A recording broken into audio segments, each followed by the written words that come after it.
पुण्यामधल्या आळंदी मरकळ या रस्त्यावरच्या एका बंगल्यामध्ये सुरू असलेल्या पार्टीवरती पुणे पोलिसांच्या गुन्हे शाखेनं मध्यरात्रीच्या वेळेला छापा टाकला। लोणीकंद पोलीस ठाण्याच्या हद्दीमधील तुळापूर परिसरामध्ये ही पार्टी सुरू होती। पुणे क्राईम ब्रांचला या पार्टीची गोपनीय माहिती मिळाली। यानंतर या पथकानं रात्री उशिरा कारवाई केली आहे। छाप्याच्या वेळेला 100 पेक्षा अधिक तरुण आणि तरुणी या पार्टीमध्ये सहभागी झाले।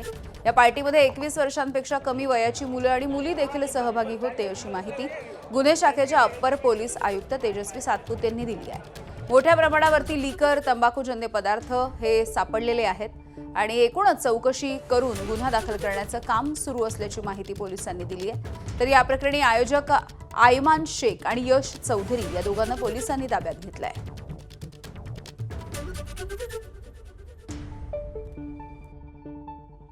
दिनांक 6 रोजी 1 वाजल्यापासून ते रात्री 11:30 वाजेपर्यंतची परवानगी त्यांच्याकडे होती, परंतु ती परवानगी संपल्यानंतर देखील त्यांनी या ठिकाणी दारूची पार्टी ही कंटिन्यू केलेली आहे। त्याच्यामध्ये काही इसम हे वयवर्ष 21च्या आतले असण्याची संभावना वाटते। आम्ही त्याची तपासणी करून घेत आहोत आणि या प्रकरणी हा व्हेन्यू ज्यांनी उपलब्ध करून दिलेला आहे त्यांचा त्याच्यात काय रोल आहे, त्यांनी अशा रीतीने 11:30 पर्यंतची परवानगी असताना पुढे ही चालू आहे पार्टी ह्याची त्यांना कल्पना असतानाही त्यांनी ती सुरू ठेवली आहे का ह्याची पडताळणी सुरू आहे।